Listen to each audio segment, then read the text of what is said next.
Hey guys, I don't know if you can hear me, but there's no audio coming from your room. You can't hear us at all? Oh, no, there you are. Yep. Hello. It reminded me because we weren't safe. All right, so the meeting is being live streamed. My name is Julie Noble and I'm acting as the staff liaison today. So we do have folks that are attending via Zoom. Anyone who is attending via Zoom, if you get out of order, I have the right to eject you from the meeting. But right now we just ask that you stay in mute unless you are called on, raise your hand or chime in as needed. And otherwise the meeting is also being recorded and you can start whenever you're ready. Okay, I'll call the meeting to order, and I guess first thing is welcome any guests. We have public comments. Oh, is it public comment already? Well, introduce yourself. Oh, You got some comments to make? my name's Mark Russell. I currently live in Rosendale and work in Kingston. I'm an educator, but I'm also a home health aide, and that's more the reason that I'm here today.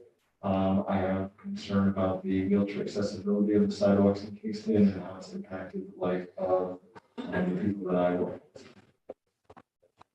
with. Okay. Hi, Connie? hi, I'm glad that the sidewalks are being addressed, long time coming. I feel though that, number of years has passed since it was worked on last. And it's time for the elemental question of why are we even talking about funding the sidewalks in a different way than we fund the streets? And, no? Are you a spy? I have to fly on the wall. Oh, okay. Great, thank you, Tony. We've got a few old business items. I gotta ask Julie, what's it, Ways and Means meeting that's coming up? Laws and rules. Laws and rules related to the e-bike ordinance. And she wanted to come today and give us an update and ask any, or answer any questions, or try to answer any questions we might have. Sure. So if anyone hasn't seen the proposed e-bike legislation, I did bring some printed copies, which are here if you wanted to look at them. So again, I'm Julie Noble. I'm the sustainability coordinator for the city, and our office, in collaboration with Complete Streets and Live Well and the Commons Park Kingston Commission over the past year plus, developed legislation that would permit bike share systems around the city. The systems would be either a manual bike share system, an e-bike share system, or an e-scooter share system. This legislation was started here in this council, and then it was refined with other input from the other commissions, and it was also reviewed extensively through the Corporation Counsel's office and compared to other municipalities as well. I brought this legislation before the Laws and Rules Committee in January. So if you watch the January Laws and Rules meeting, you can see how that went. But generally, they didn't oppose it unanimously, nor did they vote it forward unanimously. They raised some concerns, but the way that we left it, here's Barbara Hill, so it's great. The way that we left it was that they wanted to go to their constituents, to speak to their constituents on their own about the feelings in the community about this proposal. And they wanted us to come back with a cost estimate. And the relevance of that is that I have funding that is earmarked through the American Rescue Plan Act for this bike share system to be implemented this year. Incidentally, I cannot go out and get quotes and just ask bike share companies for quotes because since it is an ARPA funded project, I have to go through a very specific prescribed procurement process that involves a request for quotes. And in order to have that, I have to fully prescribe out what we're asking. And in order to prescribe out what we're asking, I need to have the legislation. So I did do a lot of research in my office, and my colleague Ellie did research onto the costs in other communities, because we would not be the first. And we used to have a bike share, and frankly, it is all over the map. It is literally all over the map. So, you know, some communities spent 17,000 on 100 bikes, and others spent 750,000 on 100 bikes. And it varies, and I'm actually having Ellie pull together a chart that shows all these different communities, their populations, what their structure is. So like, is the municipality owning them? Is it a third party? Are there marketing offsets? You know, what is it a shared system? How is this all happening? And basically like a per bike dollar amount. But either way, the plan for this is that since they didn't dismiss it immediately, but didn't vote for it immediately, was to come back to Complete Streets, Live Well, and Climate Smart this month before the next Laws and Rules meeting, which is on the 15th, and circle back to understand if with this draft proposed legislation, if there were any further concerns from the commissions that we would then consider, review, bring through Corporation Council, incorporate or not, and then include that as part of the language. So, yes, that's my elevator speech. Okay. When did you need a marked up copy? Because we did have some issues that were Okay. voiced. So I will be going back to Laws and Rules on the 15th. Okay, So if I were to have a marked up copy, if I wanted to show it to the Laws and Rules Committee prior to the 15th, I would need it as soon as you can get it to me. okay, If I wanted to go in with a marked up copy that they haven't seen, you could get it to me on the 15th by noon. okay. But the reality is I actually, the Live Well meeting, I'm sorry, I'm back to here, but the Live Well meeting is on the 15th in the afternoon, so I'm not gonna get their comments until like the 11th hour right before that. And in terms of timing, any timing restriction is really self-imposed, right? So like, if we're using ARPA funding, we have several years to use it. If we want to get a bike share program up this year, though, it takes several months to draft up the contract, go out to bid, you know, contract, set up the infrastructure, all those different things. And so, you know, if we are looking to do something this year, we don't want to sit on this for half a year and then have to wait until next year to do it, because we probably don't want to launch something in the middle of winter. Yeah, the list I've seen so far is pretty short. It's not like we marked up, you know, on every page. Okay. So it's, That's right. Yeah. Is it contextual or is it like editorial like in the sword? context. Okay. Yeah. Are there things that you want to discuss? Because if you present it to me, then, Well, there were just some, I didn't bring my list because I was gonna send it around to the group and make sure I had the other comments in. But, there were things I noticed, like, you can't park on private property with, one of these share bikes without permission. So I'm thinking, well, okay, so you have Kingston Plaza, you have to go get permission from somebody to park there? I mean, this, and there's a lot of other private lots around town, businesses where, somebody wants to go shopping, so, And like leave it while you're shopping and then. yeah, I mean, that's parking. And part of that was that you couldn't park it and end the ride. So if you go into Hannaford, it takes you a half hour to shop, it would be on your dime, and you would have to lock it up so nobody else could take it while it's on your dime. That's assuming that there's a dock at Well, there is no these dime. places, right? It's on a private property thing, because elsewhere in this, it says that, you can't do those things on private property. Right, right. So there's some issues like that, I've got on the short list. And now I could certainly send you what I have right now, just as a list. And then, circle around with the rest of the members and ask them if I missed anything that they had concerns about. And then send you a marked up copy Okay. so that they fit in. On that topic, I mean, Hanover has bike racks now. So maybe there's something that can be said, like, if there are bike racks on private property that Yeah. are very obviously for public use, then the shared mobility device can be parked there. Yeah, there's little things like that, and Hannaford's got 2 sets of racks, like little, I'll call them pavilions, I don't know what else it's called. And they also have a few other racks distributed around the plaza there.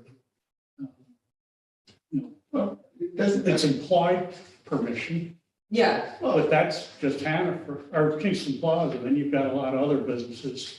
I'll just use Joe B's as an example, they have their own parking lot. Mhm. So, but would it be difficult to just get an agreement with them for, or any, well, Kingston Plaza, I don't think is a huge issue in the long run, that could be worked out, but there's a lot of other businesses around town. And if you can't park and in the ride, and it's still, signed out to that user, how do they keep somebody else from taking the bike unless you can, end that ride? Right, well, then you get to the whole issue of people just leaving their bikes wherever. Exactly. Yeah, I'm not saying this is an easy Yeah, thing to answer or address, but there's things like that pop up to real world issues. Are you advocating for a dockless system? I think there's a lot to be said for it, and Ella passed on a document, the title of which escapes me. That was done a few years ago, and Oh, was that for Climate Smart? I don't know what that will. But, that advocated for a dockless system. And that was something that, I guess the city paid for somehow or other. I Oh, want to this, say it was like a this, 70-page document. yeah, the Columbia report, That sounds right. the Columbia report and the climate smart and the climate action plan both say dockless. Yeah, But I will say, despite that, the consensus, maybe not unanimous, but consensus among at least the 3 commissions that have been reviewing this has been for docked. I mean, just thinking about Say, it should be for. our main topic today, sidewalks, like already the sort of sidewalk situation, having them cluttered with bikes and or scooters or whatever, just Yeah. sounds like a nightmare Yeah, scenario. and so I think you're bringing up 2 different things, one of which is, can you park at something like the plaza at all? But also, you're saying, if you're gonna be there for a long time, can you park it and call it a day? And those are 2 different things, like, the park it and call it a day, you wouldn't be able to do with the docked system. Right. But the park it in someone's place, I think I didn't think in that perspective. I thought of it like, I'm not gonna go over to like 102 Wilson Avenue and park it in a random place, but public locations like public Public parking areas, lots yeah. Right, would be a suitable. would be a suitable Right, location, you're yeah. right. yeah, I mean, it might just be a very slight change in the Yeah. word. Yeah. To say Yeah, I private don't- property, I don't see this except where obvious public parking Right, for bicycles, and I would say for cars too, because they, like Joby's lot, I imagine does not have a bike rack. But you, I don't, I just, I would assume if you have a municipal parking place, that would be the most suitable location for a docked or a parking system. I mean, you don't need to get permission from yourself, I don't know, in order to do that. I mean, as far as being on possible private property, I don't see where that would be a really big issue if the parking lot was large enough and an agreement had been worked out. In other places I've been, they've usually been on municipal spaces, publicly owned parking lots where we, as the city or municipality, had access to. So that would be where I would recommend that you put it at before you try to figure out how many different private owners, you gotta get an agreement with. yeah, I mean, I don't know that you even need an agreement. But I don't know, this may be something to research. I'm thinking about the small lots, like you mentioned Joe B's, it's not municipal property, it's private property, but they enable people to park there. And they might be willing to have an agreement that says it's okay. But do they have an agreement to enable people to park there from the public?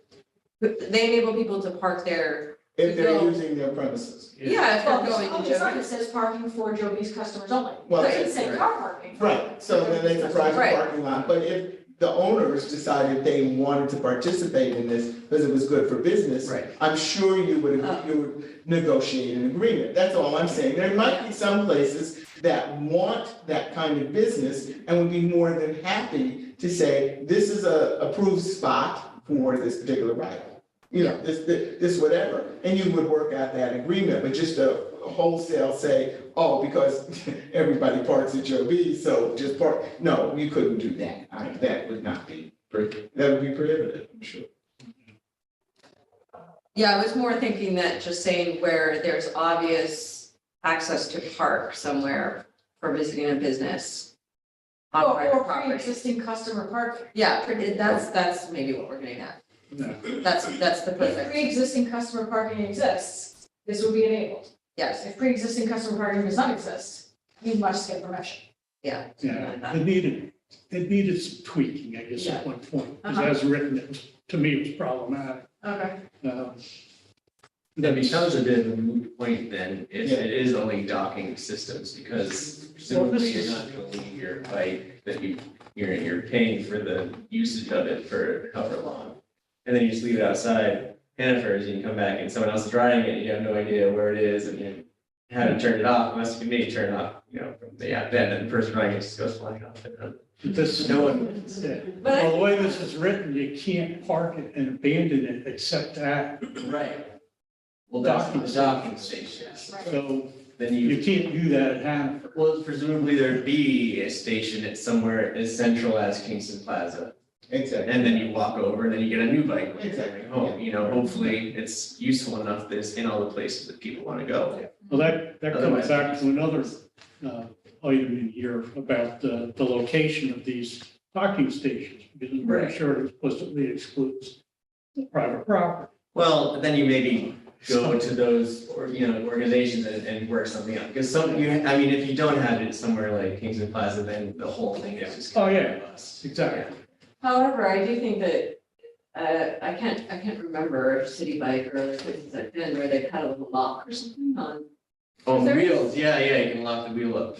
Yeah, because Yeah.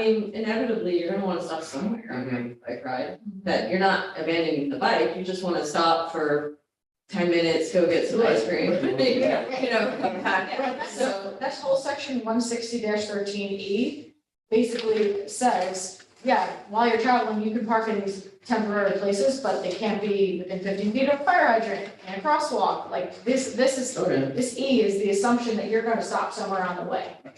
I'm sure everybody's gonna read that before they ride their bike. I mean, we can make it better, say, you just read this and click, I Right, have sign read. it, and you've read it. Yeah, you're gonna have to You go, sign something. you know, You do, I've done Sign that. the terms of I'm your just, credit I'm card. just saying that, you may not read it, but it's there. Yeah, it's there. Right, right. And another thing that puzzled me was the prohibition about riding the scooters in the bike lanes. So I don't think we want them on the sidewalks. So we're forcing them into motor vehicle driving lanes. I mean, that's what this, That's in here, it I says, saw that, but I kind of. it's in there somewhere. As I say, I didn't bring the notes. I didn't think we were going to get that far into the weeds with this today. But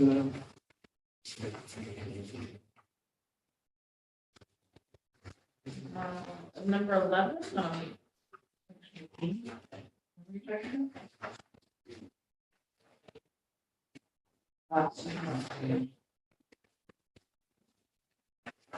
Section D.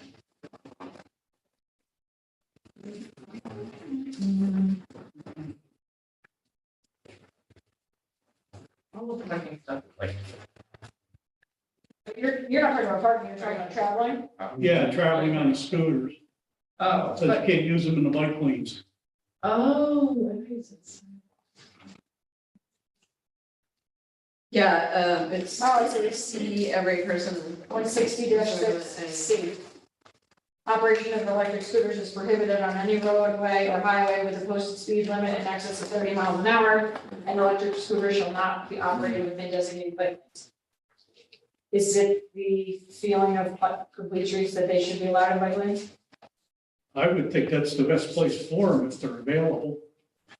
You don't really want them on the sidewalks, and that's, On the side. What kind of scooter, Yeah, what are we talking about? that's what I get confused Is it about here, like because a- they have like the little, like, it's almost like a skateboard with a handle. oh, But then that's, there's some that are like motorcycles. Yeah, are we talking like electric boost bicycles or what's this?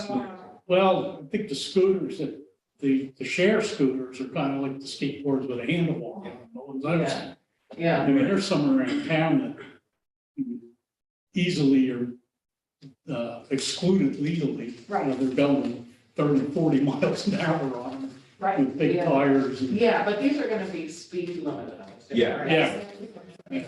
Per hour, so I think that's big issue. So if they're Yeah. under 30 miles an hour, it should not be a problem in a bike lane. I guess just safety wise, you want them to be in the bike lane. So you don't want to continue. If it's available, I think that's the best Yeah, place for it Right. versus the sidewalk or the. Any place or that I've vehicle lanes. gone and used them, I've used them as bike lanes. Like So actually- Washington DC or So other. scooters are limited to 15 miles an hour. So then the bike lane is perfect. And since we did wander into the weeds, we find the other one.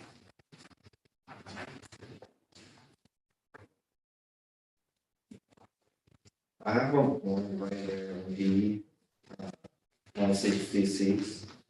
That it says the person operating the electric mobility device must wear a helmet, but that's not specified for non-electric. I wonder if that's a conscious decision or not. See, I brought that up originally also, and I think it was, and we talked about how the bike, there are already existing laws around bicycles that you're supposed to be wearing a helmet, right? Isn't that what? They're under age 14. Yeah, so I think that's why, because I thought that also initially. Yeah. Okay, so then would the company be required to provide helmets? It depends on how we would stipulate the contract. That would not be. That would not be in here. But you would put that in the specs for the bid. I don't know if if that was desired. If that then requires a person to be on site. Right? How else would they do it? That Yeah. having someone at a docking station? Or some kind of locker. Some kind of locker with a helmet system. You have Like a seen vending machine. locker, helmets, helmet, right? anything? Yeah, I Or don't know, it works like when somebody has lice. Yeah, it's like it gets a little dicey, just thinking, or just someone just messing with. Just sweating Yeah. and then taking helmet. Like, Deal. Sounds like you go It's- bowling. Right. So, So you need someone to spray, yeah, some disinfectant. so if you're coming into Kingston and you're visiting and you decide to use a bike, but you have to have a helmet, where are you getting it? Exactly. I know, one time I went to a transportation conference and they gave me this like foldable helmet. It was like, you know, a door prize type thing. And it's like a foldable helmet that people who go on these bike share systems know or know that they do that would, you know, put in their backpack or their briefcase or whatever. But there needs to be a mechanism for somebody to give it. If it's not manned or Right. have an attendant, where are you gonna get it? So it's Just make sure there's bike shops around town. Definitely a vending machine or someplace Yeah. close that says, you know, if you wanna do this, come get your helmet at such and such and such and such.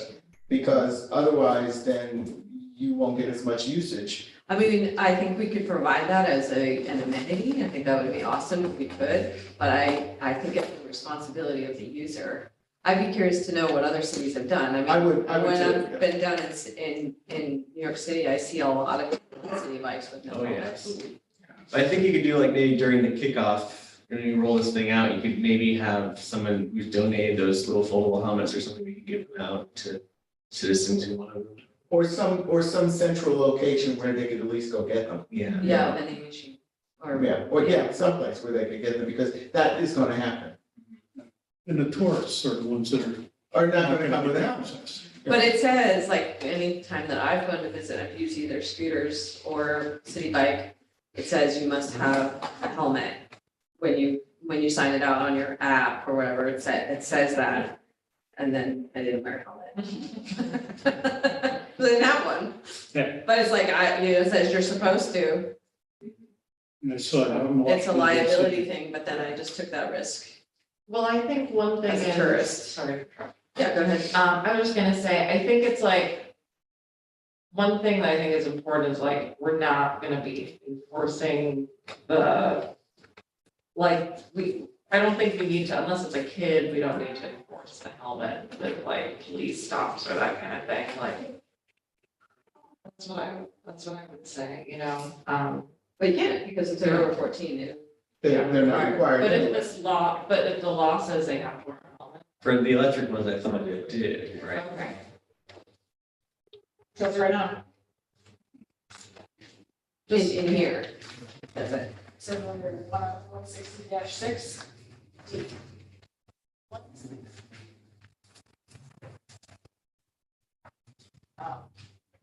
Yeah, Yeah, okay. so, yeah, there's no age limit. And so No, this, okay, For sorry. electric vehicles. this is like e-bikes and scooters. That particular D is referencing both.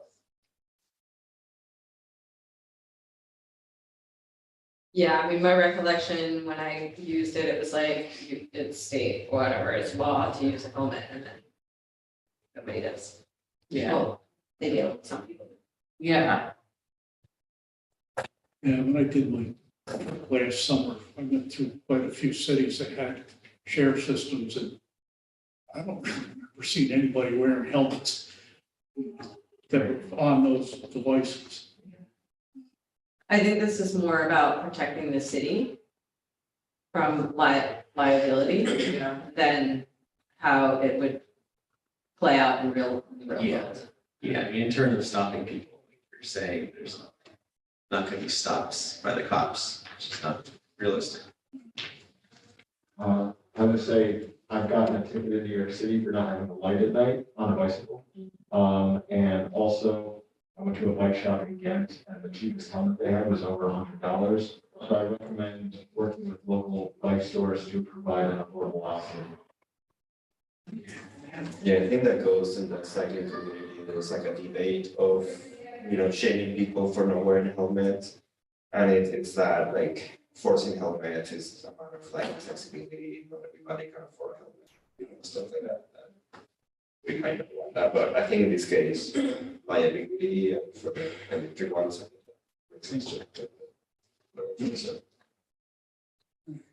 Okay, so I mean, if you want to send me any comments, definitely would be appreciated by the 15th, even if I don't share that. Well, it's likely that I won't share it with the council in advance for several reasons, mostly because it won't have been vetted fully on our end, but I can bring up the concerns. There's one other thing that I remember off the top of my head, under the geofencing, item 1. Yep. Geofencing prevent all operations, shared mobility devices. I don't see how they would work with bicycles. You can see how they would work with any of the e-bikes or e-scooters, but bicycles themselves, how would you lock them? Fence them? I think they do have a system to be able to do that. But I don't know. I'll look into it. Yeah, I just locked the wheels somehow and everything, right? yeah. Yeah, the front wheel while you're going down. Yeah, you go actually going fast out of the zone all of a sudden. Yeah, that's a good point. Yeah. No, that's, It has to be a phased. Yeah. Slow locking Yeah. system, yeah. yeah, so that was, just something that jumped out at me as a problem. And that's all I can think of off the top of my head. I'd have to go back and look at my notes. All right. Well, Thank you. if we're done with the e-bike ordinance, I'd like to turn things over to Christian related to our sidewalk. Yeah, so first of all, I just wanted to say that my understanding was that this was going to be, like, our Complete Streets Advisory Council is gonna meet every 2 months, and that this meeting was going to be only sidewalk task force. That's my Yeah, understanding. this So, kind of, and no, I'm not saying, I think Yeah. it's great that Julie was able to come, it was very timely, but I also just know that capacity wise, I don't know that I can, well, I think that if we're trying to really have this as a working group, if we have consistently more agenda items this coming was and a, coming, then we're, hopefully a one-off because of the timing. yeah, exactly, yeah. So I just wanted to say that. Yeah, no, I get So it. that we, and then maybe we can make that clear in the communications to the public, like we call this meeting sidewalk task force. Right. Of complete street advisory counselors, No problem. and not have all the other agenda items like new business administration and, you know, all that. So I didn't really have a, you know, a really clear agenda for today, except for I thought I could give everybody here a history of what we did with the sidewalk task force before. I know a lot about the sidewalk improvement district model. There are other models that I think the mayor had a model in mind. Emily had sent me this policy recommendations document for sidewalk repair in Seattle, and it has some sidewalk repair policy alternatives. Some of them that I haven't really had a chance to go through, so I thought I would just explain the history of what we did before. I do have a document about sidewalk improvements that I'll pass around. This is from 2017, when we were thinking about this sidewalk improvement district model. And then we could just have a discussion about the next steps for, you know, how would we move forward with investigating a solution.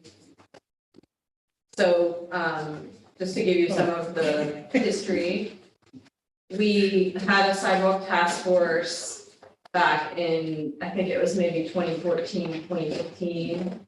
And at the time, at the time I was working at Cornell Cooperative Extension, and we had an intern who happened to be a landscape designer, and she had a lot of experience in ADA compliance. And she's awesome. She was a graduate student, and so she worked with us at and the Complete Streets Advisory Council on what we called phase 1 of the sidewalk code rewrite, and that was really focused on creating new standards for the sidewalks in the city of Kingston. So we, you know, before that, the standards were pretty weak. Like, I went to the planning office to talk about preparing my own sidewalk, and I said, you know, what do I need to do? And it was like, make it 4 feet wide, and you know, it was a little loosey-goosey. You could use any material, including asphalt, you know, it was pretty loosey-goosey. So we rewrote that sidewalk code. I think we spent probably 18 months on that, and incorporated ADA guidelines. We put together all sorts of specs, you know, it can only be concrete or bluestone, very ADA focused specs. Then we put that through the Common Council, and they adopted that sidewalk code. So once we got through that phase, then we started to think about, okay, how do we actually fund and implement this sidewalk improvement. And there was lots of discussion about an ADA transition plan, and what are some solutions that we could do to change the system and fund sidewalk implementation and new construction or rehabilitation. So we had researched sidewalk improvement districts. And they exist, I believe, and maybe in more places in New York State now, but at the time it was just Ithaca and Schenectady. And so we worked through a sidewalk improvement district proposal We actually have some Excel documents that I would be able to share with you where we calculated the distance of sidewalks that we have in Kingston. We did a lot of work and we essentially came up with a formula for being able to assess sidewalk fee to homeowners and property owners on an annual basis that would go into a sidewalk fund that is specifically only for sidewalks, and it would enable the city to hire a sidewalk engineer who would then be able to implement each year a certain number of sidewalk rehabilitation projects. So my recollection is we were looking at 2 to 3 miles a year to be able to rehab all of the sidewalks in Kingston over a 30-year timeframe. And so it was basically, our ADA transition plan was to, over 30 years, rehab all of the sidewalks in the city of Kingston. And then at the end of the 30 years, you'd be starting back from scratch. So that was the idea, and essentially what that would also do is currently the property owner does not own the sidewalks, but they are responsible for repairing and rehabbing them and keeping them up to ADA compliance standards. And so it would remove the property owner's responsibility for rehabilitation and reconstruction of sidewalks. It would not remove the property owner's responsibility for maintenance, like sweeping the sidewalk and removing brush and keeping it clear of debris, those sorts of things. Snow removal would still be the responsibility of the property owner. But it would remove the reconstruction and that would be now the city's responsibility.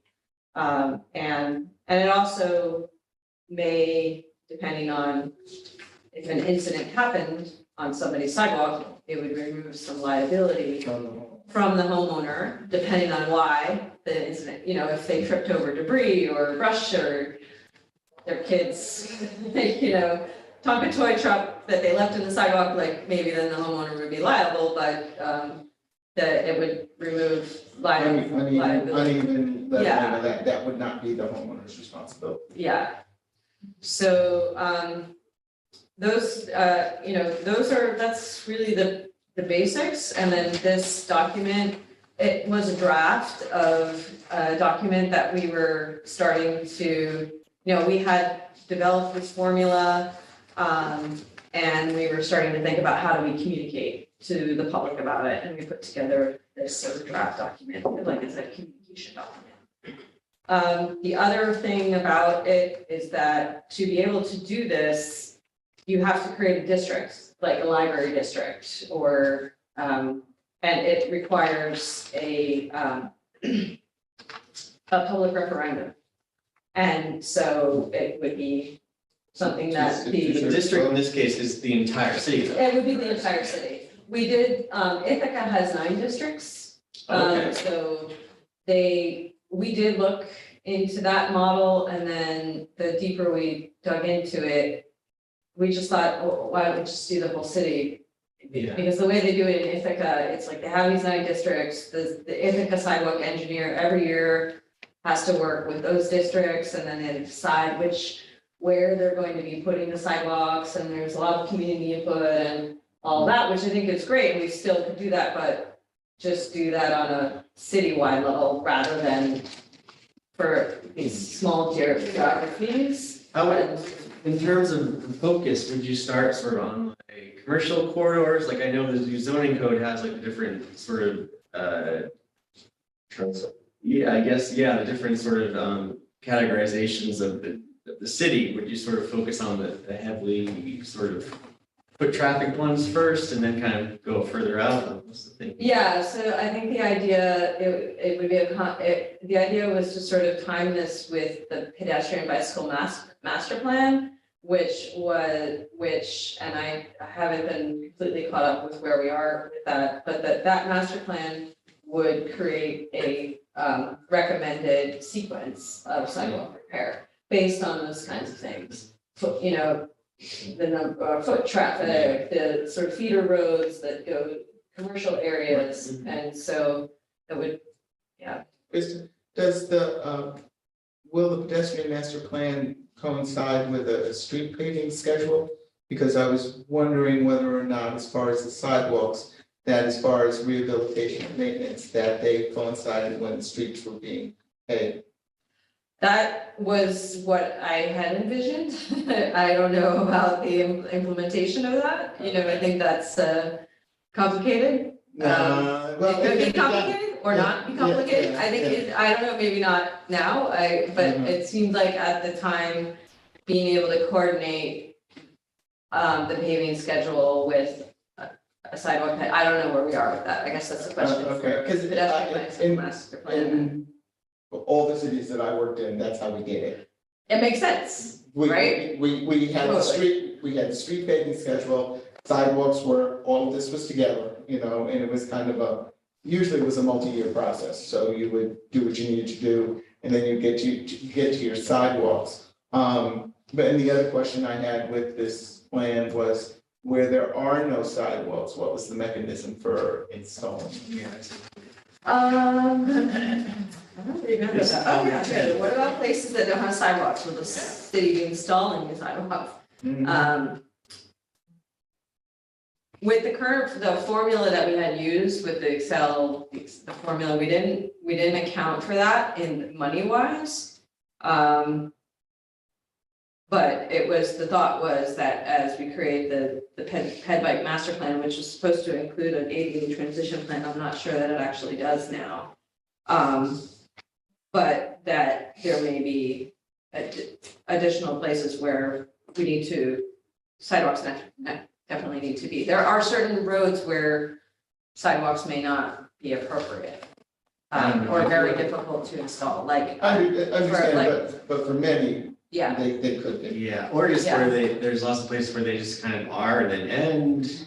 Well, And you're like, there's a hodgepodge, Yeah. what, your house has a sidewalk, mine doesn't, this one has a Right, sidewalk. yeah. Yeah, something like that. yeah. Those places they have sidewalks.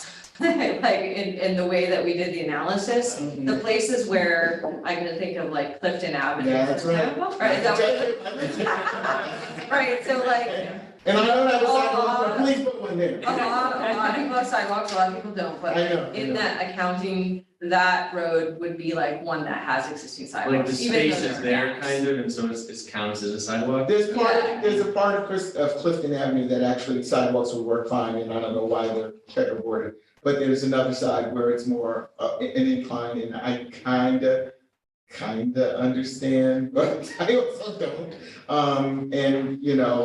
Clifton is a major street and people walk it, and Yeah. it needs a sidewalk. So that one in the accounting, that was one that was accounted for having sidewalks, even though there were gaps in the system. But roads like Wilbur Avenue or like really far out on Lucas Avenue or maybe far out on Hurley Avenue, where there is, Wilbur Avenue would be very difficult to put sidewalks on, because of the drainage. I know that because we were repaving it, and so it would be very difficult, so. And there's not really foot traffic there, maybe there could be, but that would be something that would need to be added as, an additional place, but at the time that we were writing this, we were just getting ready for the ped bike master plan. I didn't want to include those areas in the calculation because I didn't. Yeah. I was not a city, I didn't That's have fair. all the tools to determine that this place definitely needs a Yeah. sidewalk or not. That's, Yeah. that's fair. This is very interesting. I was just wondering, it might be helpful if this is brought to the public or used. Do you know how long the average life of a concrete or cement sidewalk versus bluestone sidewalk is and how that fits into the plan in terms of repair? For example, if the concrete sidewalk needs repair after 20 years and the bluestone needs it after 15 years, how does that fit into the 30-year cycle or things like that? Yeah, so I think that, we're not ready for this to be brought forth to the public yet. So I think what the task of this group now is to revisit this and say, is this something that we want to move forward with? So as I was starting to explain, this will require a referendum. So we would need to first decide that this is the solution that the city wants to move forward with. And then we have to get really clear, we probably have to go back and recalculate all those numbers that I recalculated in 2017. Kind of look at the new information from the Ped Bike Master Plan. And then decide, and this group would need to decide, like, we really want to move forward with this. The mayor, the common council, would all have to get on board. We would then need to do a very significant education campaign about it. Because if we just kind of went forth with this and put it on the referendum, I can imagine without education of the public, there could be a lot of pushback. And then there would be a referendum, right? And maybe the city's residents want it, maybe they don't. And then if they don't, Then what do we do with that? So that, there are other things so I think also the other part of this is like revisiting this and revisiting, some of this, this document that, and I can forward it to all of you that Emily sent me, and looking at like, what are the other policy solutions and, what are the, what are the benefits?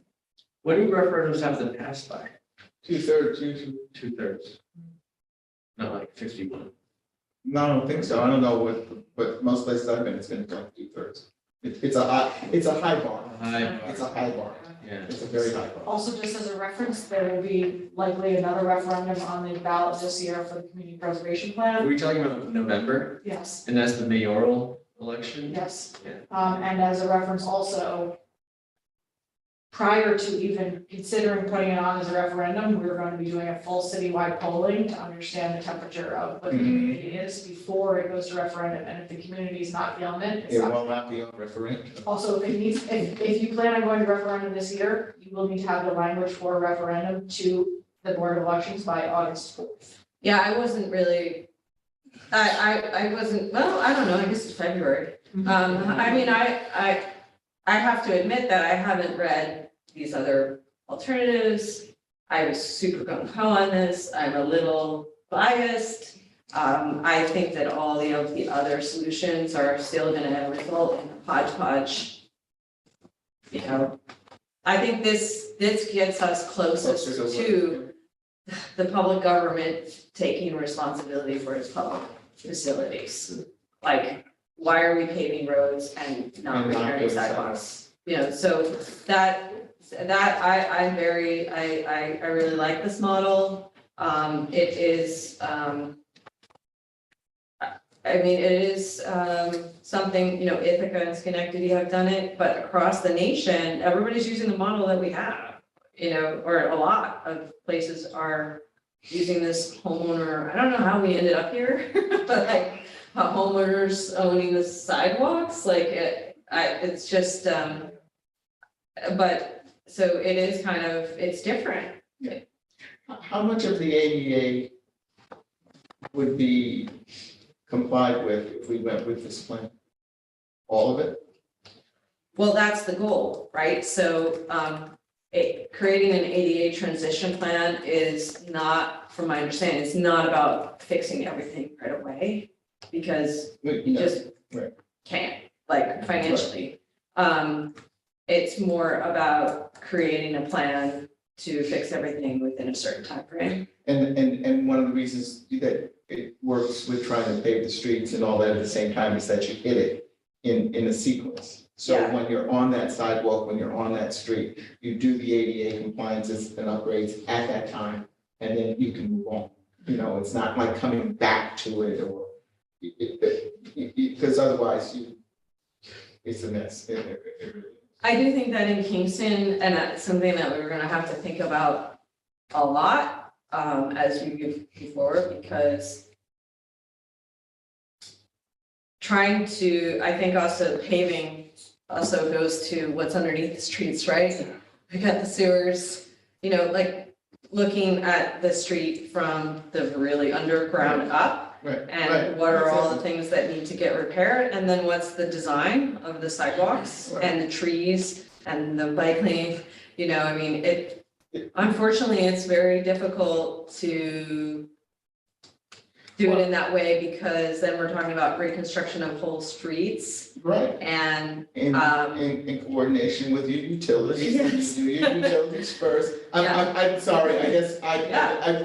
I did it for so long. yeah. You do your utilities first, you have your coordinating committee, and you say to the street, you say to the sewer department, whatever, okay, what's going on with you? And they say, we gotta do this, and then you get your utilities, and you say, okay, we wanna pave on such and such a day, we've got the sidewalks coming in, and you coordinate it, you get more bang for your buck, because you can kind of stretch things out that way. So, yes, it is a process, and I remember from when I was in New Haven, and Lord knows that it was, you know, we would sit down with the community and we'd be very clear, this is how this is gonna work. You are gonna get a new sidewalk, you definitely are. You're also gonna get a new street, but before we do this, we go in and we check the sewers. We go in and we make sure that the gas company is okay. We go in and we make sure this is done. Then we raise the manhole covers, we do what we gotta do, we mill the street, we do whatever. And they knew in a specific amount of time when it was gonna happen. Yeah.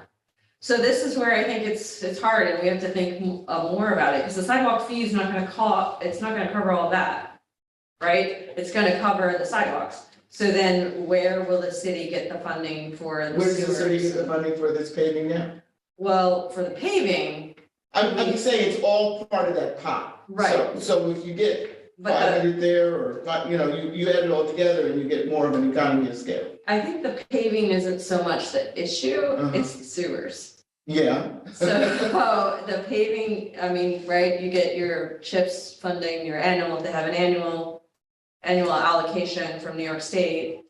They don't necessarily have an annual allocation for sewers, and our sewers are in a state of serious disrepair at this point in time. So I know that on some of our grant funded projects, we had to do sewer repair. We had to add that at the end, because we found out that the sewers are in poor condition. They were in good condition when we first started the project, and then we found out that they weren't. Or, you know, a project where we know we're gonna be redoing the street 3 or 4 years from now, but it needs to be paved now. You know, so there is some analysis that probably the city engineering and DPW office are gonna need to do at a deeper level than what's been done in the past. So incorporating sewer, pavement, and sidewalk all together. So that does play into this discussion. But I do think that adding a sidewalk engineer who's thinking, right, we have somebody who's thinking about sewers, we have somebody who's thinking about paving. We don't have somebody who's thinking about sidewalks, because they're not the city's responsibility. That's not true. I mean, we have people who are thinking about sidewalks, but it's not a position like you think about paving. I'm a fly on the wall for this meeting. Yeah. I mean, we don't have a position that is thinking about how are we gonna repair all of the sidewalks over 30 years, where we have a position we have a pavement management program, but we don't have a sidewalk management program because the city's not responsible. You know, in a holistic manner, that's kind of what I'm getting at. It all comes down to money. Period. Yeah. It all comes down to money. I mean, I ran the numbers here in 5 minutes based on the numbers that we're getting right now for sidewalk replacement projects that we've done. Property owners cannot fund this without a significant increase across the board to not just property owners with sidewalks, but to every property owner in the city. Because the numbers just tick up. Yeah, and that's the other thing, is that these numbers that are in this document right now, they're based on 2017. So that's what I was saying, we'd have to rerun all the numbers. And, you know, that was pre-pandemic. We did run the numbers for the cost at that time. I think it was $95 forgot for square foot or linear foot, maybe. I think it was $95 a linear foot. And then we planned for a 3% increase in that every year. I don't know.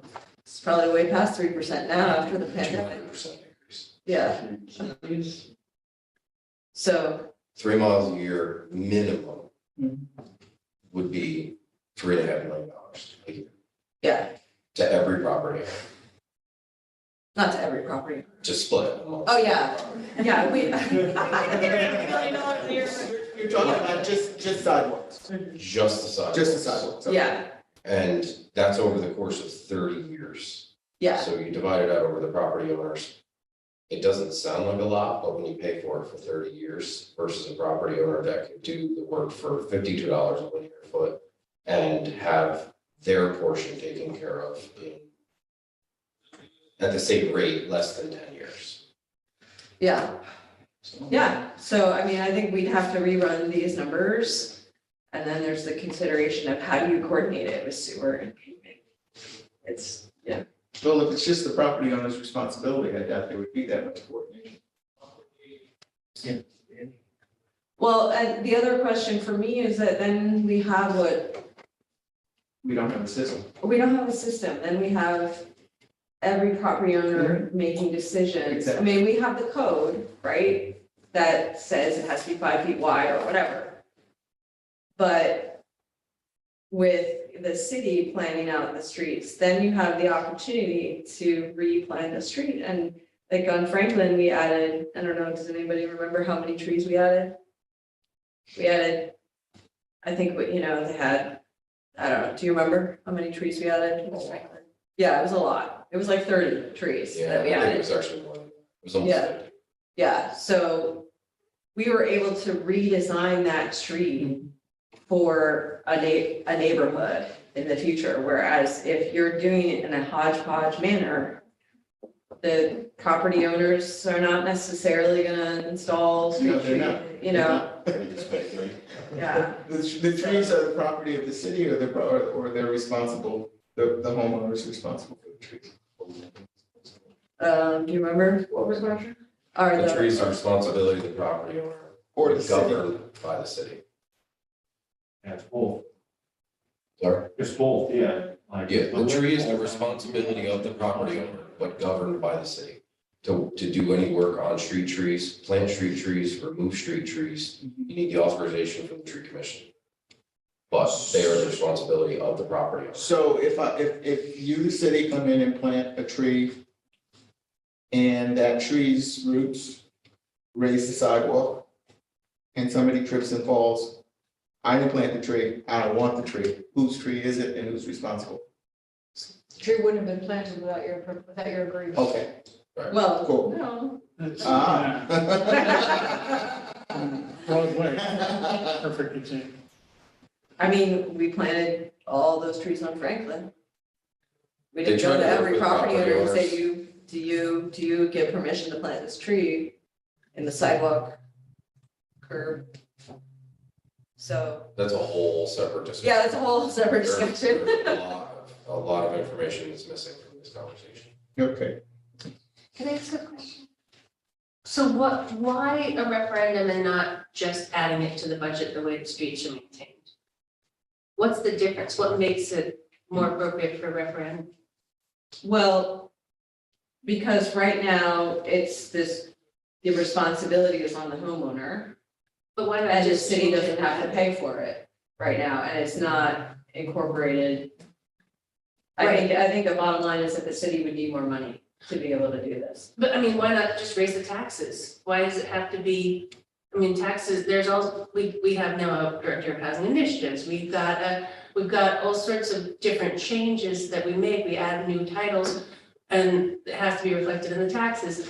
If it was part of the general, if it was part of, come from the general fund, maybe we could even do things like parking districts that money could be the money from parking meters, if we had more of a parking management plan where we had variable price parking and all those things that a parking management plan instead of just parking, we could have those funds go into the sidewalks budgets, things like that, but but why not do it that way?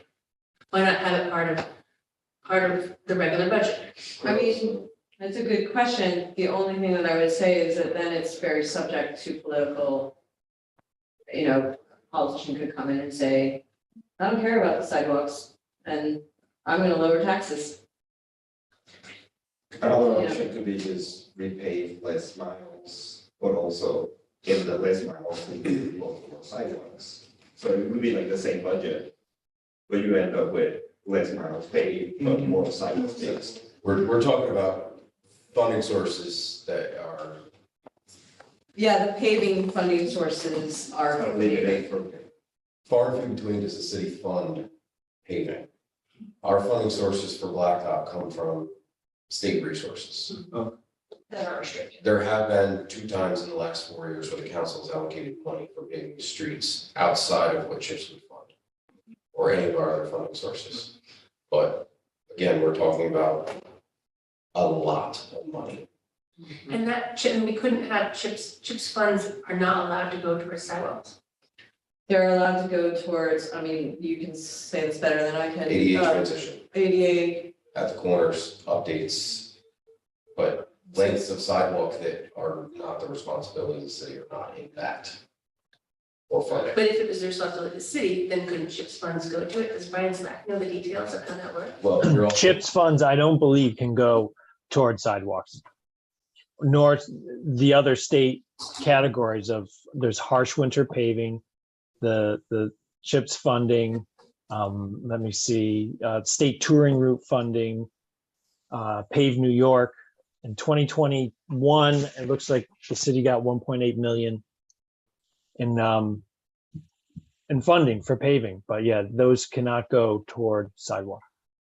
the other thing I should mention about what, one of the reasons behind this is that then this sidewalk improvement district funding could be used as match for other grant projects, federal sources, so the city would have a match source beyond just bonding or whatever other match sources we were able to find for the sidewalk project, so that may also help with reducing the pressure on bonding, which ultimately gets translated to the taxpayer. It's a little like, you know, which pot are we drawing from, but I think that probably the next step is for us to, I can find more resources and share more resources, is for this group to kind of spend some time researching and absorbing the different opportunities and looking at other models, and then seeing if it's something that we want to propose or not. Is there a folder somewhere on the city? There's a Site that we can folder.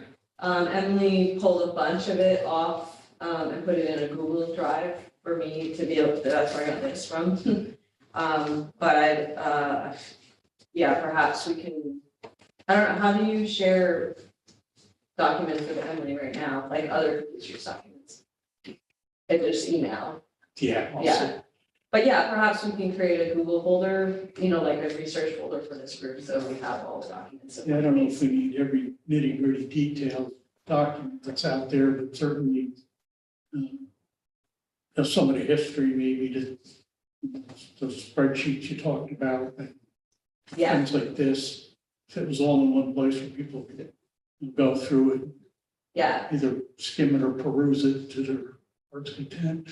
yeah, we had a couple of different categories, like we had a folder for, you know, other sidewalk improvement districts and literature on that, and we had the Excel sheets, with the calculations. We had a draft code, we had a draft, and then we had some of these communication documents that we were starting to draft.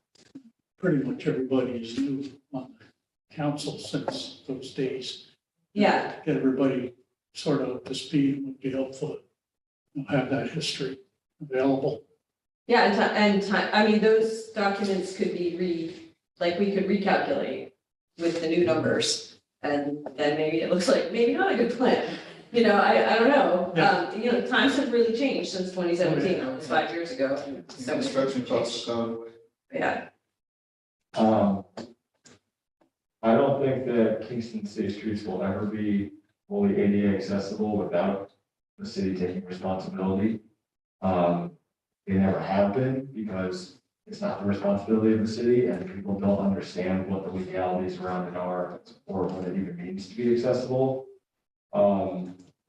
If it is a priority of the city to eventually have accessible streets, then I think this kind of thing is necessary to some point.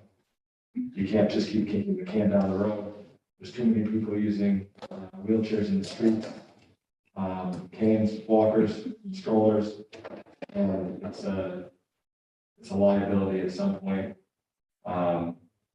It's awful. It's not fair. Yeah, it's awful. That's ultimately. And I mean, to bring up a point that we've talked about a number of times here, with the recent pedestrian fatality over on Word Street, the woman was walking the street, I don't think we exactly know why yet or where.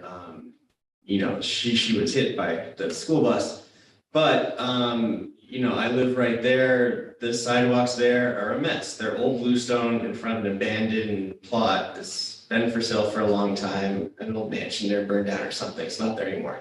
And no one maintains those sidewalks, and it's just bluestone that's been like shot to hell. And And it's so, uneven and you treat it. I mean, and so then and a lot of times people end up walking in the Because streets it's not a around smooth here. surface, and that's not that smooth. And then you end up walking in dangerous streets. So I mean, yeah, it's sort of like, you know, it all kind of comes back together. I feel like the whole reason that this thing exists is that. I mean, the other thing that could happen, and, you know, if this didn't go through or we don't find another solution, is that the city just enforces its own code and makes all the homeowners and property owners fix their sidewalks, you know?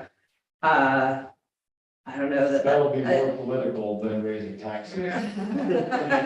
We'll be out here with. Or it'll be finding all these abandoned property owners. I mean, that's gonna cost money on itself, just tracking them all down. And that might be some of like the work of what this group could do, is investigating what would be the cost of the city. We never did this, you know, the last time. What would be the cost to the city to try to enforce its own code? We have these tools at our disposal right now. You have them, but to enforce them across 90 miles or whatever, 80-something miles of sidewalks that we have It's a stroke with of a your pen, current, stroke of a pen, yeah. But then it's, political suicide. yeah.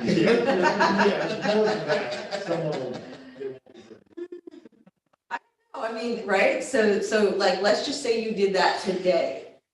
For every sidewalk that does not meet ADA compliance or does not meet the city's own code, you'd have X number of sidewalk permits coming in that you need to process. You'd have all those inspections, you have, you know, like that could be, That's the easiest part of all of it. yeah, We process hundreds of these every year. yeah. But if you had to do, if we calculated, if you did that all in one day, what would the impact on the administration? Well, why couldn't it be phased? Yeah, or phased, or, But how do you Yeah. choose? With pre-advance warning, yeah, How do you choose? the same way that it would be addressed, how to address them first in the sidewalk improvement district. The most egregious offenders? I would think you'd have to choose neighborhoods. You might start with arterial districts, then go into streets, then go into feeders, and then go into secondary and whatever. And you might have to just say, okay, we're gonna do the major arterials first, because they're probably the most pedestrian access, and keep working your way back. I mean, that could be one way of facing it without, you know, being overly onerous on everybody at the same time. but then what if you have a homeowner who's like struggling just to pay their mortgage? They don't have Like to- most homeowners. You know, I mean, but that's the whole purpose of this. I Right. mean, you have to decide one way or the other.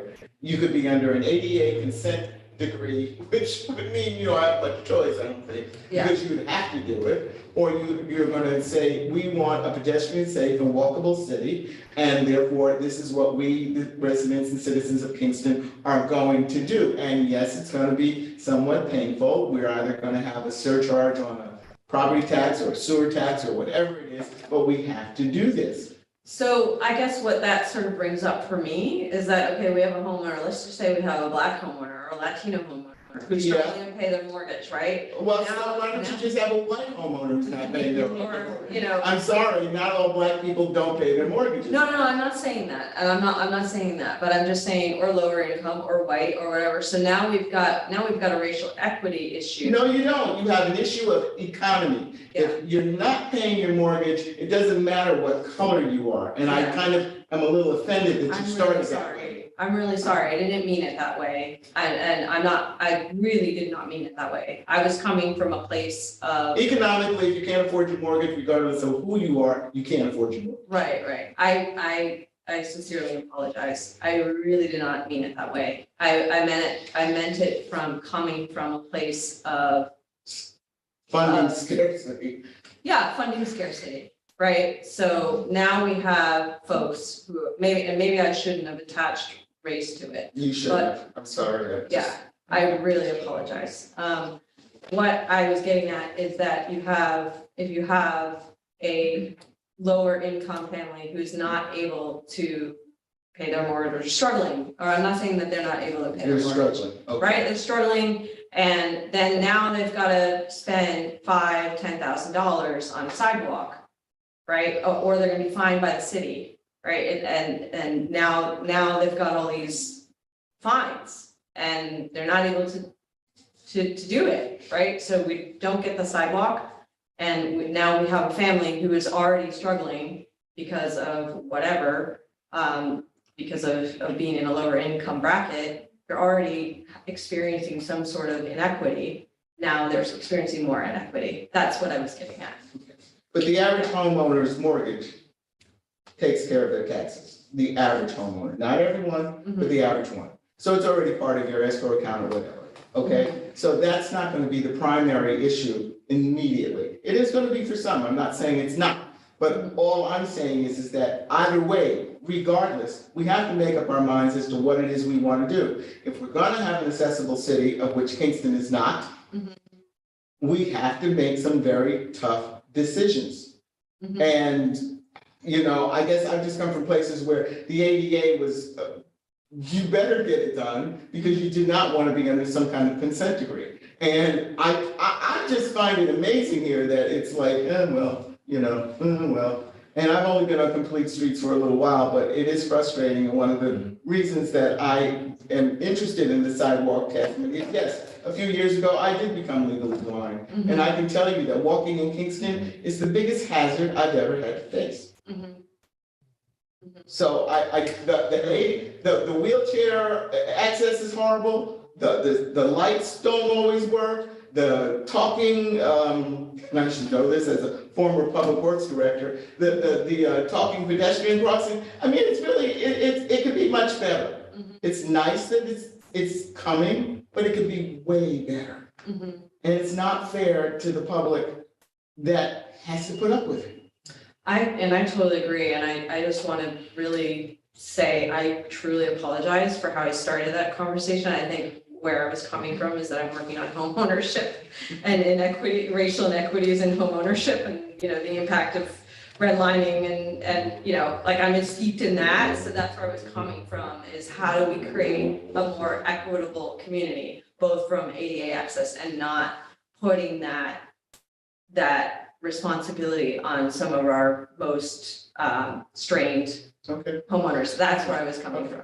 I wasn't coming from like the assumption that people of color struggle more to pay their mortgage than I just really want Okay. to say that. Apologies. You know, working in housing every day. I apologize. So, yes, Okay. that's where it's coming from, and I think the bottom line But, for me you is know what's like, really interesting though? There are a lot of people in Kingston who think that way. There are a lot of people in Upton County who think that way. yeah, And I just have to say, one of the reasons why I stay involved with this is because it ain't all true. yeah, I totally agree. Um, And I think I think the point of this exercise is how do we find the most equitable way Thank you. to make this happen, both for getting the sidewalks fixed and for not straining our property owners and community too much. When this was originally researched, was it like, is it an option to have this like opt-in?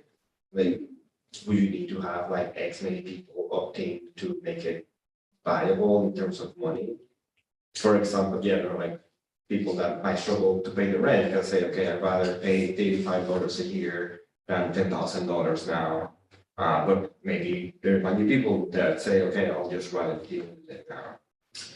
Yeah, there was, so nobody would be able to opt out.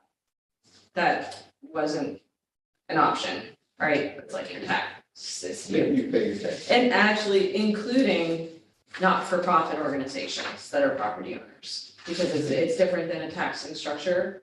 It was focused on if you have sidewalks. Yeah, no, because a lot of them do. And they Yeah. should, yeah, because then someone has to pay for their sidewalks also. Right, so, but you could, I think we did have it organized so that you could, replace your own sidewalk.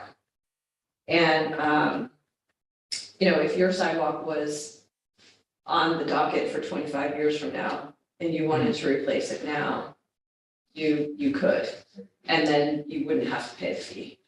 So. Would that be part where there'd be like a sort of long-term plan? Like, I guess would it be drawn up basically at the start to be like, all right, 30 years from now, your street's the last street that's gonna have this done? Yeah, Okay. This would be good just to know that, yeah. Somebody has to be first and somebody has to be Right. last. Yeah.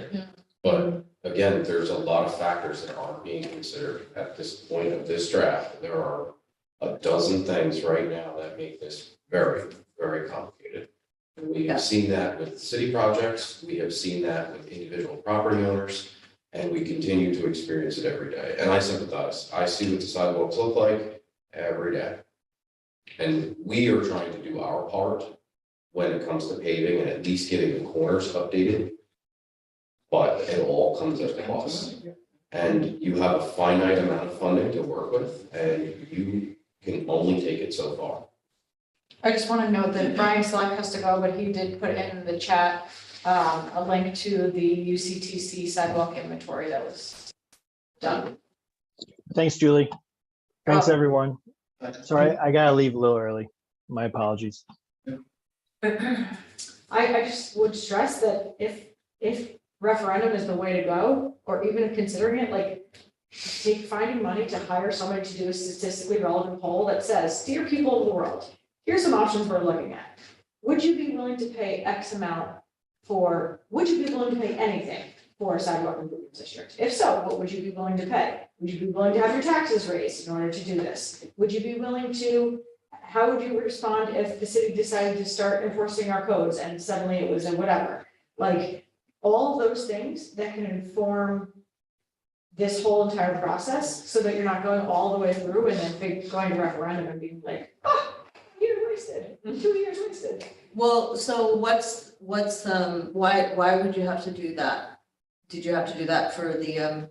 We are doing that for the community preservation plan. Okay. To determine, so the community preservation plan, really quickly, is if, we have a plan that if it is approved by referendum, that a real estate transfer tax would be attached to any property transfer within the city of Kingston. So somebody comes in and buys a house, X percentage of that sale goes towards a fund that preserves open space. The referendum is going, the polling is going to determine, do people want that percentage to be 0.5%, 1%, 1.5%? Do people want it at all? Would they vote for it in a referendum? And so far, all these other communities in New York State that have done it have done the polling and then have determined based on that polling what the percentage is and if the community has a temperature for it, which then they either go to referendum or don't. And so, like, but without doing some sort of statistically relevant polling, you're only going to get people who are already in tune or really hate the idea or really love the idea. Can we piggyback on that poll? We haven't issued the poll yet, but I mean, the Kingston Land Trust is gonna be the champion for the community preservation plan, and they will be hiring a consultant to do the statistically relevant poll. So, but is that something that's typically done for all referendums or Sometimes if you want just? to guarantee passage. If you, Right. it's really like an insurance policy. Yeah, Oh, I yeah, see. it's politically driven. It's cool. You're waiting Yeah. for purchase. Okay, You don't have to, but I'm it's just saying, like, more, otherwise it's to the to the world that suddenly sees a referendum, and they're saying, I've never heard about this, they're It's just gonna be sitting around the only us table. going and knocking on Yeah. door to door, being like, please, please vote for our Right. sidewalk. Yeah. So if the temperature is that it won't pass at 1.5, but it will pass at 1, you put the referendum on as 1. Okay. I see. So, I think, next steps are to share all of our documents and come back to the 2 months from now. And, perhaps we do a little bit of comparison of these other policy solutions and start to think about whether this wants to move forward with this or not. I don't know, does anybody else have any other? Okay, just to clarify, so like the $95 per linear foot, that was to be paid every single year or to be paid once? The fee, which was $35. $30. It was to every property owner, whether you have sidewalk or not, and then there was a surcharge to that $35 that depended on your frontage. But that's every year? So if you're a homeowner who has 60 feet of frontage, you would pay $155 a year. And if you are Okay. a house with no sidewalk, you would pay 35. Oh, okay. 35 and then some, not per year, okay. That was based on 2017 numbers. You'd have to rerun the numbers. So you're saying that it's $2 a linear, somebody would pay $2 a linear foot for their sidewalk or their house. Yeah, Everybody would pay $35 regardless of the presence of a sidewalk, and they would pay $2 a linear foot. And Yeah. it costs over 100 times that to rehabilitate a sidewalk per linear foot. yeah, but that was, I'd have to share with you the Excel document. It was a super complicated document. With like all sorts of formulas and stuff. So These numbers are. This for was example based only. on- These are not accurate. huh? These numbers are for example only. Yeah, and I mean, this is a draft from 2017. Right. It's just an idea. Just put This it is out- not it. Just put it out for anybody that's gonna review this to understand that these numbers. Yeah, no. An example is not. Yeah, It's not the actual cost that you would want to put in today in order to make this work, yeah, if you were going to do it. yeah, we would definitely have to rerun the numbers. I Right. mean, it's something that we could do. I could get the new linear foot cost and plug it in and, You're still missing a whole lot of things that cost a whole lot of money that are one and the same with sidewalks. And improving ADA accessibility. yeah. There's a lot missing here. I mean, we had it based on the per linear foot cost at that time, which was 95. So are you talking about project management? Are you talking about construction costs? What are some of the other things that you're? Well, construction costs alone, but Okay. whether it's feasible or not. And we can't talk about sidewalks without talking relative curb height, Okay. driveway crossings. Mm-hmm. We have areas in the city that will never be ADA accessible. Meet that grade specification that they have to have, cross slopes, drainage. So with 90 miles of sidewalks, I think that's what you said, out of that 90 miles of linear feet or linear sidewalk, so are you saying that roughly 45-50% of it would be able to be upgraded to be ADA accessible or more? It could all be, so this is a fine line, right? It can all be ADA accessible, Mm-hmm. meaning stones are within a quarter of an inch of one another Mm-hmm. on a bluestone sidewalk. Mm-hmm. A ramp at the corner with a detectable warning device. Mm-hmm. Truncated domes or something of that nature? Right. Okay. But a street like Ravine, German? German doesn't have sidewalks. But Ravine Street wouldn't be ADA accessible, Okay, all right. largely Pinkhockey, Would not be, yeah, this is true. Pearl Okay. Street. Okay. And some of these, some of the ADA updates have been done. But the street itself and the sidewalk itself to be 100% ADA accessible, it's accessible. You can traverse the sidewalk without major trip hazards and safely cross at an intersection. But is it compliant to the letter of the law? No, it's not possible. You're not gonna change the grade of the sidewalk Right, but, or the slope of the hill. but the whole point of the ADA accessibility is that, okay, number one, everybody knows it's not always, nothing's gonna be 100% ADA accessible, okay? So all I'm asking is, out of that 90 miles, what percentage could be made completely ADA accessible? And is that the number that we should be telling the public, okay, we want to put in a sidewalk district. We know we have 90 miles of linear sidewalk. Guess what? It is not all going to be able to be done. Out of that 90 miles, we are probably going to get to 100% ADA, wonderful, it's beautiful, we love it. Only 25%. We will get to another 10% at this level or that level so that people understand. I'm not assuming that in this city that you're going to make all of it ADA accessible. I've been involved in public works way too long to know that. So what would we tell the public? Are we going to tell the public that a certain portion of what you're going to be paying in this fee is going to make your downtown accessible so you can go shopping? You can walk from Foxhall to the projects without killing yourself. You can do this. What part of this is going to be the bang that's going to make people say, that's what I'm looking for? Because they're going to know you can't do ravine, you can't do certain slopes of hills. They're going to understand certain drainage things. They're going to get that. But let's not overcomplicate it by saying we can't do these things without knowing what percentage we are really looking to complete. Because I know, and nobody, you're not gonna do 90 miles, you know that. Well, and also, I mean, I think we have 90 miles of road, and then just so you know, you mentioned $2 per linear foot or whatever, we're looking at these numbers. This is in the calculations, the $35 for the people who do not have sidewalks, there's a lot of people who don't have sidewalks in the city of Kingston. So that's actually, you know, it was like Yes half. and no, because a lot of the places, and not all of them, but a lot of the long stretches of road that don't have sidewalks have property owners who have vast frontages on a roadway with no sidewalk. Whereas our more densely populated neighborhoods have much smaller frontages. They all have sidewalks and they're supposed to be contiguous. And I'm glad that you brought up Clifton Avenue because we just had this discussion Yeah. 3 months ago. Yeah. And I wish I had known. in talking about this, you will, because it's already happened, you create two very polarized Mhm. sides where you have people with no sidewalks, Roosevelt Park. Mhm. There are no sidewalks with the exception of North Manor and some of the beginning parts of each street. Roosevelt has some.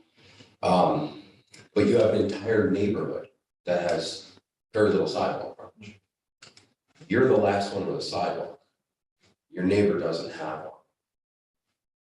Do we continue the sidewalk? Well, that's the Do question. we end the sidewalk? Yeah, that's a question, but still. And those are the thornier subjects Yeah. that you may get to towards the end of whatever that cycle.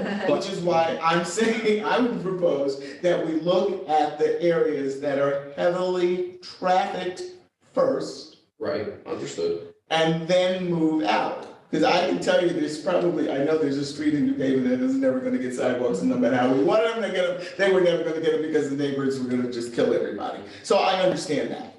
But I think to throw up too many obstacles right away it's not gonna help us. Well, and that's a planning, that's only a planning question. That's, you know, that particular question of do you extend the sidewalk or not, that's a planning, that's where planners have to figure that out. But what I was getting at is that there's so many, when you were looking at the number and you were talking about 2 linear feet, that doesn't account for the $35 for all of the people who don't have sidewalks who would be paying it.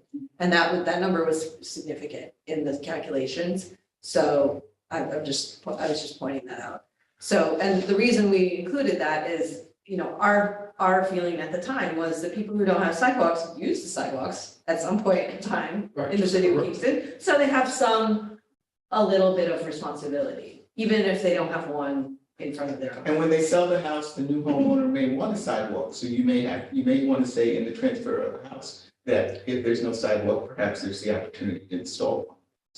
Well, it's a little bit like school taxes, whether you have a kid or not, you're still paying them. There you Yeah, go. exactly. It was like, if you walk There you in go. Kingston ever, Right. you are Well, gonna use the public, Or if you drive in Kingston ever, you gotta have a road. yeah. This is also specifically on property owners.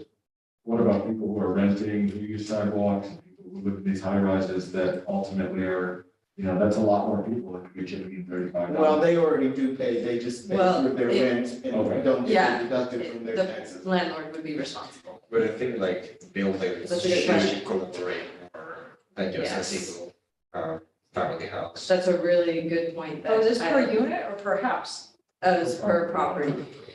Can I just say something to that point? Would that, I mean, I don't know if that's like such a clear cut difference, because what they're doing when you have like just the same thing as having a smaller frontage, you're actually costing all the infrastructure a lot less. So to disincentivize having a denser, more efficient use of an area, like, it's like our garbage. We're charging, like, in the city of Kingston, every building, no matter what the building is, gets one garbage can. So it's an unfair advantage that people in single-family houses have over renters, and renters are taking up a lot smaller of a footprint in so many different ways. So maybe we just take those other benefits and think of it as we're just trying to pay for the same amount of frontage. They're not taking up so much frontage, so that's what they pay for. Yeah, there's so many things, and I think we're running out of time. Yeah, I was gonna say, it's after 5:30 already, so we should wrap this up.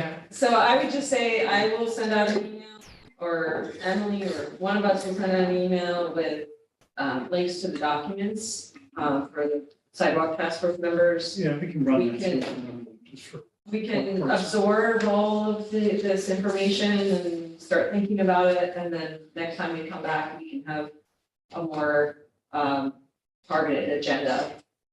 Maybe we can compare some of the other soft policy solutions. That would be my proposed. Yeah, that's reasonable.